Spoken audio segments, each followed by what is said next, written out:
Next is benefits of threading. जैसे ही हम एक प्रोसेस को डिफरेंट मल्टीपल थ्रेड्स में डिवाइड कर देते हैं तो हमको सर्टेन बेनिफिट्स मिलते हैं, जिन बेनिफिट्स को सोच करके ही थ्रेडिंग के कॉन्सेप्ट्स को लाया गया था।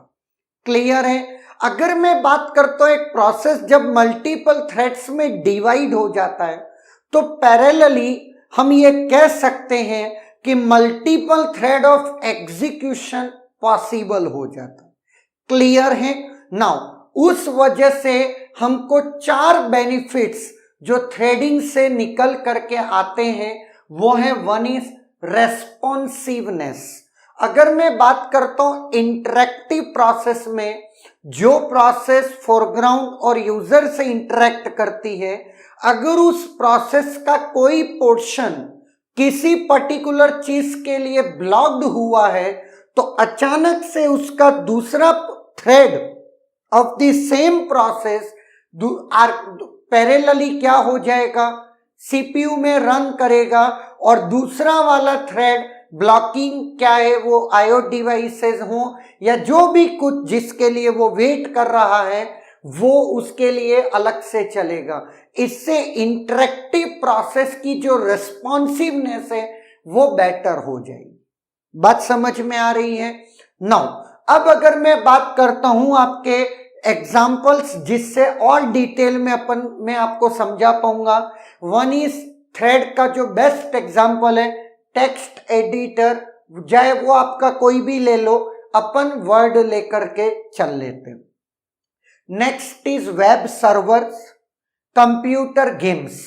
अब मैं बात करता हूं अगर टेक्स्ट एडिटर में, तो जैसा कि 4 चीजें मेजरली डिवाइडेड है, कीबोर्ड से स्ट्रोक्स लेना, डिस्प्ले करना, स्पेल चेकिंग करना और फाइल को सेव करना।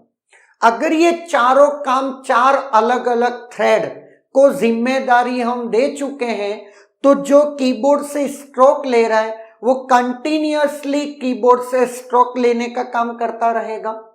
डिस्प्ले वाला थ्रेड जो वर्ड आया है, अल्फाबेट आए हैं, उसको डिस्प्ले करेगा। जैसे एक वर्ड कंप्लीट होगा, स्पेल चेकर वाला थ्रेड स्पेल चेकिंग करेगा और अगर स्पेलिंग सही है तो ठीक, नहीं तो एरर शो करेगा अंडरलाइन रेड में या जैसा हम डिफाइन करते हैं। और एक थ्रेड है जो कंटिन्यूअसली फाइल को सेव कर रहा है। क्लियर है? नाउ एक और चीज जो मल्टी थ्रेडिंग आर्किटेक्चर का हम फायदा उठा सकते हैं, one is web server. Web server में अगर आप देखते हैं तो मल्टीपल यूजर्स रिक्वेस्ट करते हैं। क्लियर है? वेबसाइट्स की या वेब पेजेस की, तो एक थ्रेड जो सिर्फ यूजर से इंटरेक्ट कर रहा है। क्लियर? एक थ्रेड पेज को रीलोड कर रहा है, हो सकता है कुछ इमेजेस लोडिंग हो रही हैं या कोई कंप्यूटेशन है तो कोई थ्रेड कंप्यूटेशन परफॉर्म कर रहा है। इस तरीके से अगर एक पर्टिकुलर पेज किसी ने रिक्वेस्ट किया है, उसका लोडिंग होना है, तो सोचो अगर सिंगल थ्रेडेड आर्किटेक्चर है तो उस वक्त लोडिंग के वक्त वो दूसरे यूजर्स की रिक्वेस्ट को नहीं सुन सकता, तो ये इंटरेक्टिव नहीं है ना। लेकिन अगर एक थ्रेड सिर्फ और सिर्फ यूजर की रिक्वेस्ट को लिसनिंग कर रहा है, दूसरा रिक्वेस्ट के रिस्पेक्ट में रिस्पॉन्स दे रहा है, अगर चौथा तीसरा कोई थ्रेड है जो कंप्यूटेशन रिक्वायर्ड है तो वो परफॉर्म कर रहा है, इमेजेस हुई या कोई और फाइल्स हुई उसको लोड करना है तो उसका दूसरे थ्रेड का काम उसका है, लाइक दैट। क्लियर?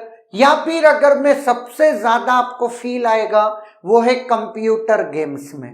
कई बार आप एक गेम खेलते हैं तो उसके ग्राफिक्स होते हैं, कई बार मल्टीपल टास्क एक साथ परफॉर्म हो रहे हैं। लाइक अगर आप चल रहे हो, एक तरफ साइट्स की बिल्डिंग्स हैं, एक तरफ एरोप्लेन्स हैं या कोई भी हेलीकॉप्टर्स हैं, कुछ तुमने बर्ड्स बना दिए हैं, तो एक थ्रेड से बर्ड्स के तो अलग अलग बर्ड्स उड़ रहे हैं, एक है हेलीकॉप्टर और प्लेन्स की तो वो जा रहे हैं, एक तरफ साइड्स की जो बिल्डिंग्स हैं वो एक तरफ से क्या हो रही हैं, वो बदल रही हैं, एक तरफ रोड आगे जा रहा है। तो ये जितने भी पैरेलल टास्क हैं हमने अलग अलग थ्रेड्स को दे दिए हैं और सारे थ्रेड्स चल रहे हैं पैरेलली। बात समझ में आई? तो इस तरीके से हम कह सकते हैं कि हमारा जो एग्जीक्यूशन है प्रोसेस का वो पैरेलल है या ना? नो। एक तो हो गया रेस्पॉन्सिवनेस बढ़ गई, ऑब्वियस है, जो आपको फील आ रही होगी। दूसरा है रिसोर्स शेयरिंग। ऐसे तो एक और एक से ज्यादा प्रोसेसेस रिसोर्स की शेयरिंग करती हैं, चाहे वो मैसेज पासिंग के थ्रू हो, शेयर्ड मेमोरी जिसे अपन इंटर प्रोसेस कम्युनिकेशन मॉडल्स कहते हैं, जो लेटर ऑन आप पढ़ोगे, क्लियर है। लेकिन उसमें एक्सप्लिसिटली प्रोग्रामर को बताना होता है कि ये चीजें शेयर्ड है और इस वे में होंगी और इस तरीके से करनी होंगी, क्लियर है। लेकिन अगर एक थ्रेड्स, अगर मैं मल्टी थ्रेडेड आर्किटेक्चर की बात करता हूं तो एक प्रोसेस का एड्रेस स्पेस, डेटा, इसके बाद IO devices, files, all are shared among the threads, जिससे हम रिसोर्स की शेयरिंग करने से चीजों को आसान कर देते हैं और आपकी कॉस्टिंग को रिड्यूस कर देते हैं, क्लियर है। अलग से हमको कोई ओवरहेड देने की जरूरत नहीं है, बाय डिफॉल्ट एक प्रोसेस के थ्रेड्स ये सब कुछ शेयर करते हैं, बट चार चीजें को छोड़ के, वो बात आपको पता होनी चाहिए। वो कौन कौन सी? Program counter, register, stack and state. Now next is economic. Economic in terms of time, क्योंकि अगर मैं बात करता हूं एक, क्योंकि आपको बताना पड़ेगा, तो एक सोलेरिस ऑपरेटिंग, सोलेरिस 2 एक ऑपरेटिंग सिस्टम है जिसमें एक प्रोसेस को क्रिएट करना is 30 time then compare to creating a thread. एक प्रोसेस को क्रिएट करना 30 टाइम्स कॉस्टली है एक थ्रेड को क्रिएट करना, क्योंकि प्रोसेस क्रिएशन के साथ साथ प्रोसेस स्ट्रक्चर बनेगा, program process control block PCB बनेगा, उसकी सारी हैंडलिंग होगी, वो सब कुछ चीजें मैनेज करना। तो एक प्रोसेस को क्रिएट करना 30 टाइम्स लार्जर या लॉन्गर है कंपेयर टू थ्रेड क्रिएशन। और एक और चीज, थ्रेड का जो कॉन्टेक्स्ट स्विचिंग है वो 5 टाइम फास्टर है in Solaris 2 compare to context switching between processes. ये इसलिए क्योंकि जब तक आप आर्किटेक्चर नहीं बताओगे तब तक ये कहना कि प्रोसेस क्रिएशन टफ है या थ्रेड क्रिएशन बहुत फास्टर है कंपेयर टू प्रोसेस क्रिएशन, तो कितना %, तो ये किसी पर्टिकुलर ऑपरेटिंग सिस्टम में आप सिम्युलेट करके ही बता सकते हो, है ना। तो ये याद रख लीजिएगा कि जो इकोनॉमिक है threads in terms of time, जिसमें सोलेरिस 2 में thread creation is 30 time faster than process creation and context switching between thread is 5 time faster than context switching between processes. क्यों?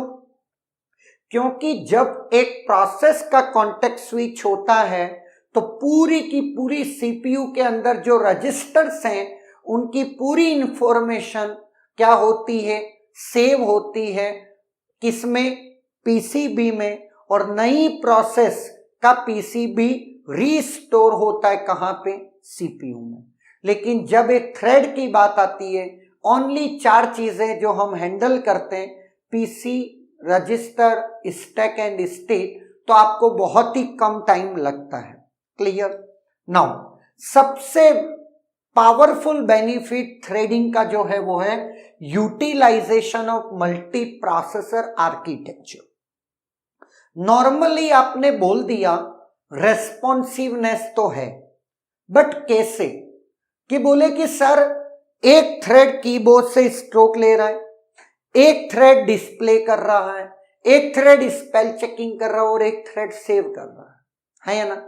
लेकिन रियल में आपके पास सिर्फ एक और वन एंड ओनली एक प्रोसेसर है। ऐसे सर्टेन केसेस में अगर आप किसी पॉइंट ऑफ टाइम की बात की जाए तो एक ही तो थ्रेड एक प्रोसेसर पे चल रहा है ना। सारे थ्रेड कॉनकरेंट एग्जीक्यूशन कर रहे हैं, बारी बारी से आ रहे हैं। आपको लग रहा है काम एक साथ हो रहा है, बट रियल में ऐसा एक साथ काम नहीं हो रहा। क्लियर है? सिंगल प्रोसेसर एक पॉइंट पे, एक पर्टिकुलर टाइम पे एक चीज का एग्जीक्यूशन कर सकता है, चाहे वो एक प्रोसेस हो, चाहे वो एक थ्रेड हो। क्लियर है? नाउ मेरे पास ट्रेडिशनल प्रोसेस है जिसमें मल्टी थ्रेडिंग नहीं है, ओनली सिंगल थ्रेडिंग है।